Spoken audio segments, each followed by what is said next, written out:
언니 제정신이야? 그런 가난한 한국 남자랑 진짜 결혼을 할 거라고?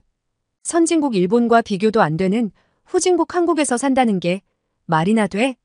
언니가 하루에 쓰는 돈이 한국 사람들 연봉이랑 비슷할 텐데? 여기 아직도 한국이 후진국이라고 생각했었다는 일본 갑부의 외동딸이 있습니다.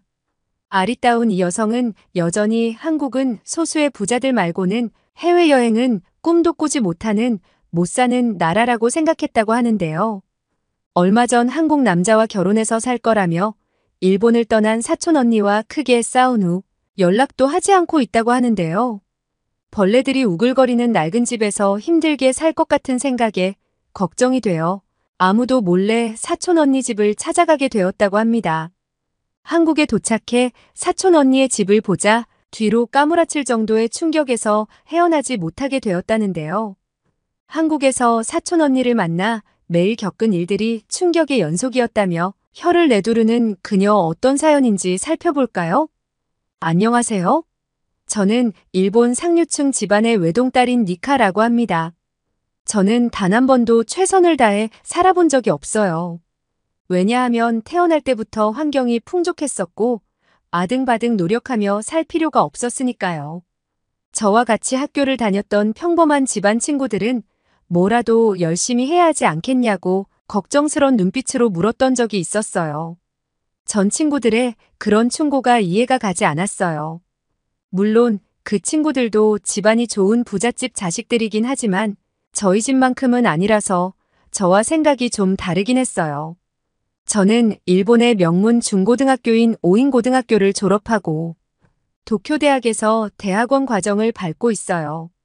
저의 친구들도 대부분 저와 같은 행보를 걷고 있긴 하지만 저는 아버지의 사업체 중 하나를 물려받기 위해서 경영 수업만 할 뿐 취업을 위한 노력 같은 건 전혀 하지 않고 있거든요. 좀 재수없게 들리실지 모르겠지만 저는 친구들과는 다른 삶을 살고 있다고 생각했고 그들은 그런 저를 부러움과 동경의 눈으로 쳐다보기도 했죠.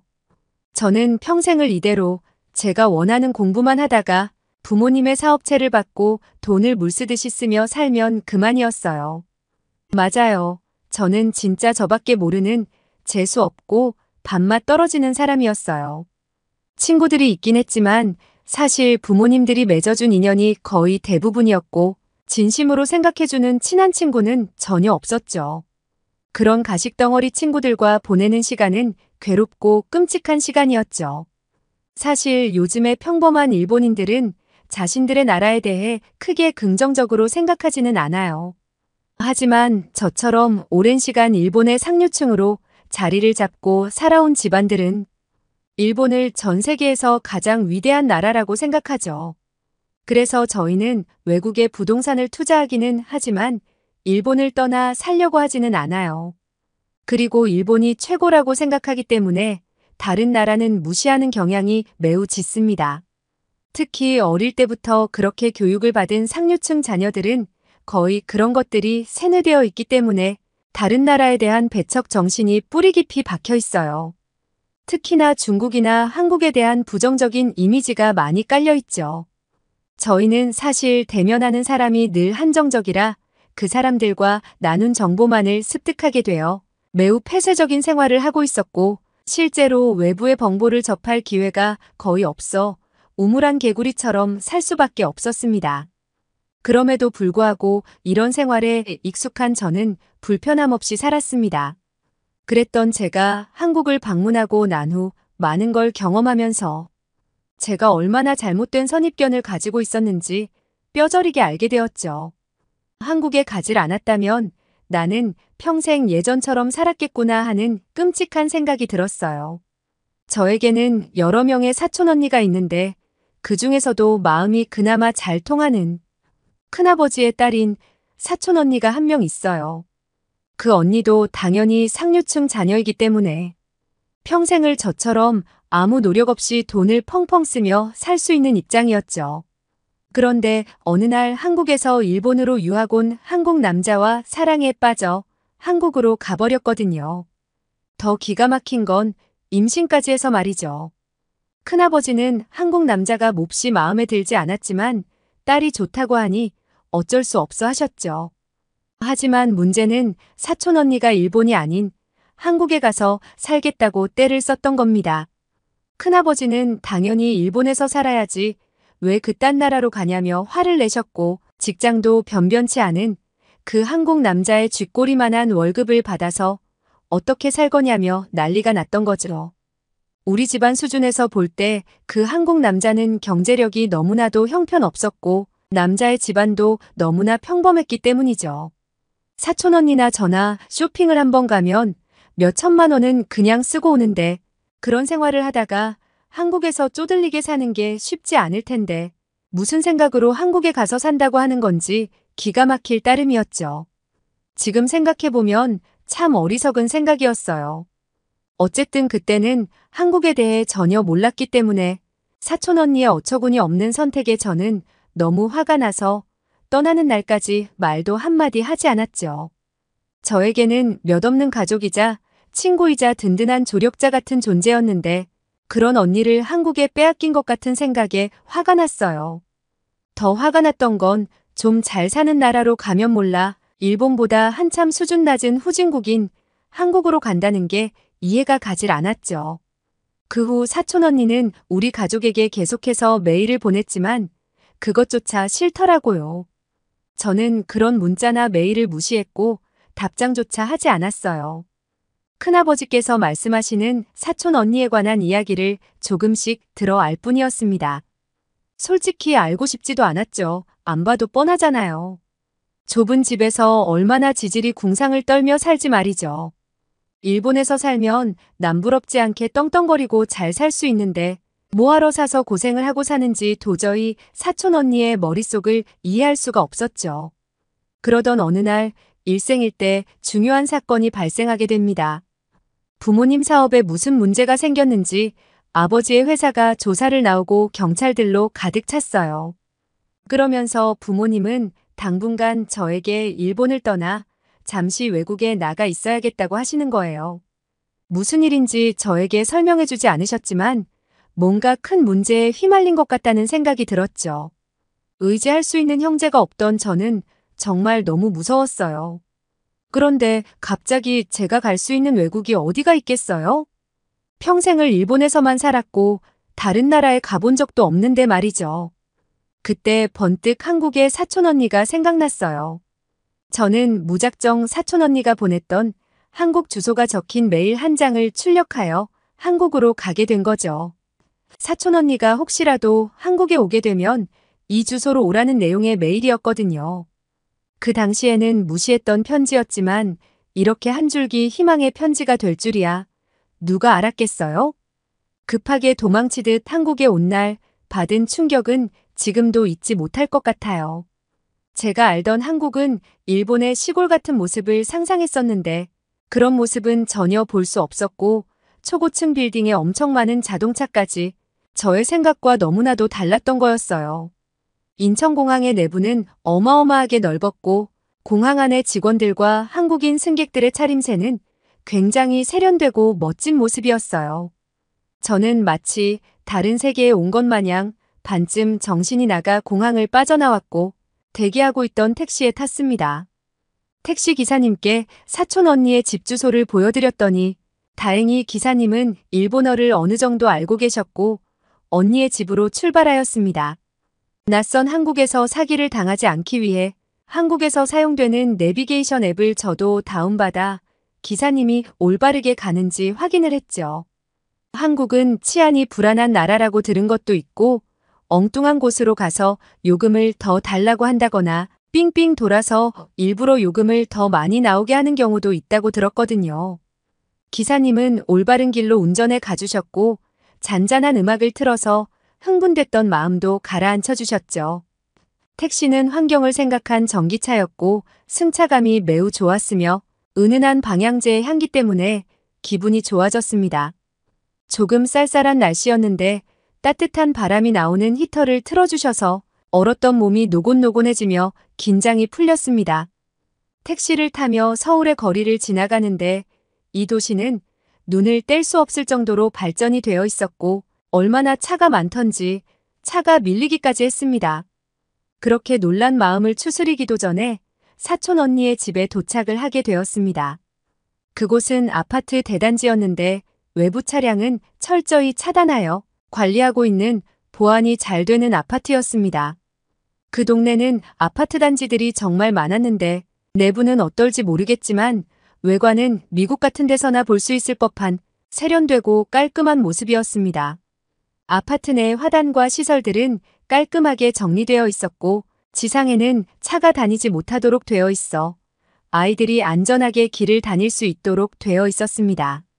사촌 언니가 이런 곳에서 살고 있었다니 괜한 걱정을 한 게 아닌가 하는 생각이 들었습니다. 건물의 입구에 들어가려고 하니 외부인은 철저하게 막았는데 영어로 이야기를 하니 관리인은 전혀 알아듣지 못했습니다. 관리인은 어디로 연락을 하더니 곧 말끔한 정장을 차려입은 한 남자가 와서 영어로 소통을 할 수 있었고 저는 건물 안으로 들어갈 수 있었습니다. 외국인들이 아파트에 많이 살고 있고 방문을 하는 경우도 있기 때문에 영어를 구사하는 직원이 상주하고 있다고 하더군요. 이런 서비스까지 제공이 되니 저 같은 외국인 입장에서는 너무 편하고 좋았습니다. 사촌 언니의 동호수를 이야기해드렸더니 호출을 해주셨어요. 그런데 집에 아무도 없는지 받질 않았어요. 어렵게 통화가 돼서 언니가 잠깐 외출한 것을 확인하고 조금 기다리기로 했습니다. 저는 아파트 단지 내를 돌아보며 둘러보았습니다. 단지 내에는 없는 시설이 없었어요.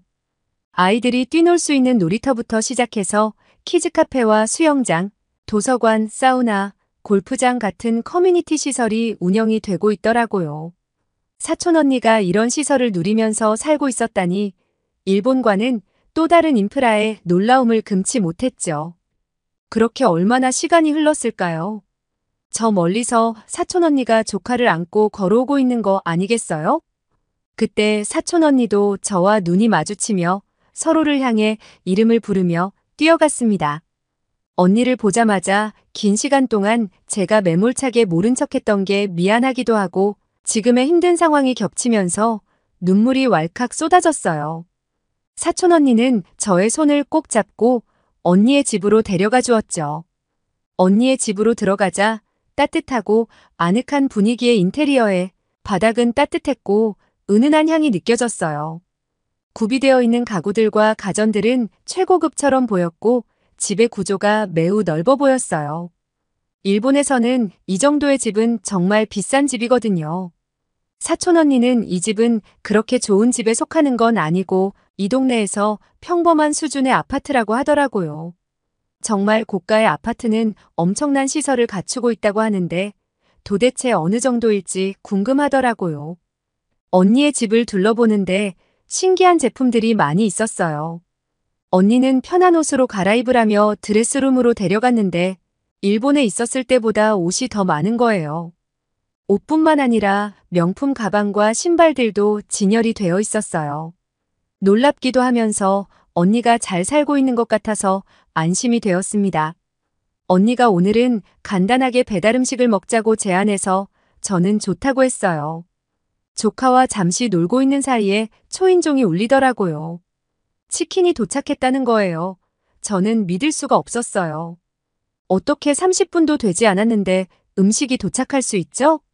막 튀긴 듯한 뜨끈뜨끈한 치킨이 핸드폰 터치 몇 번으로 30분 만에 집 앞으로 배달이 되다니 이건 혁명이었죠.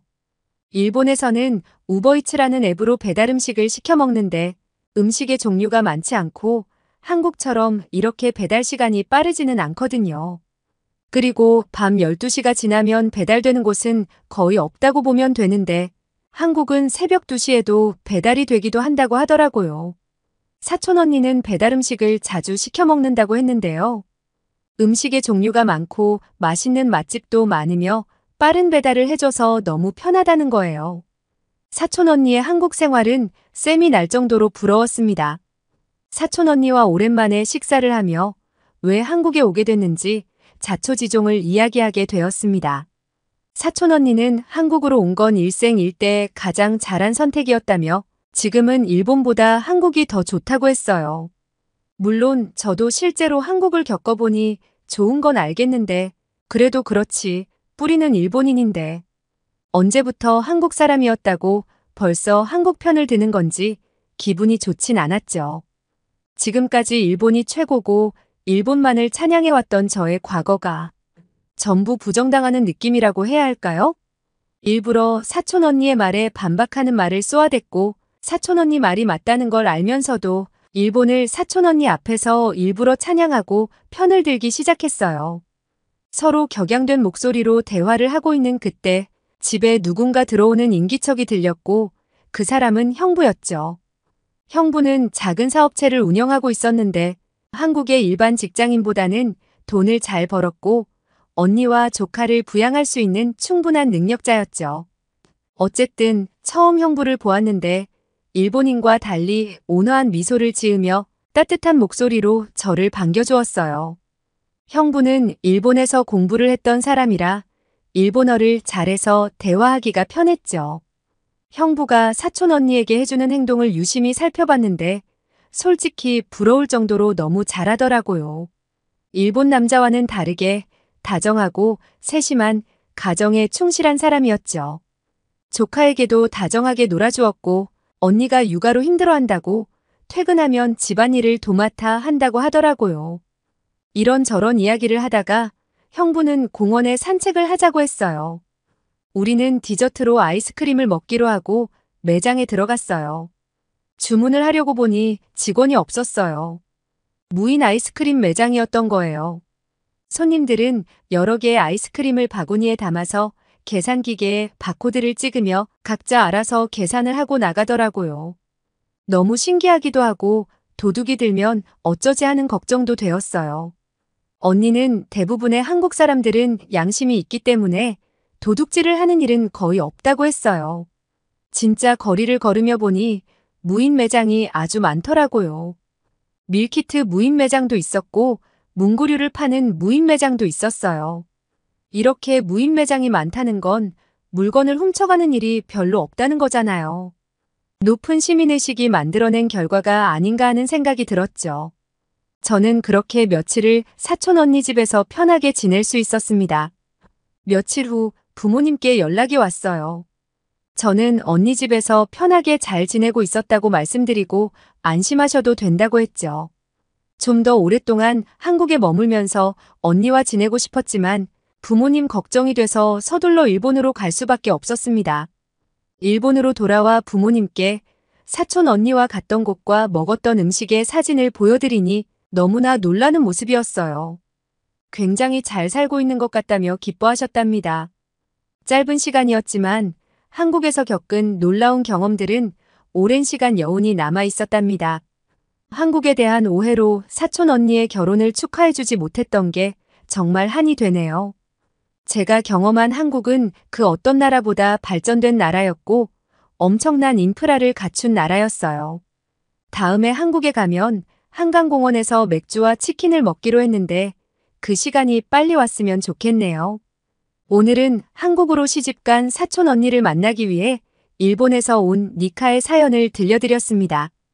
끝까지 시청해주셔서 감사드립니다. 구독과 좋아요 부탁드려요. 이상 미연이의 공감튜브였습니다.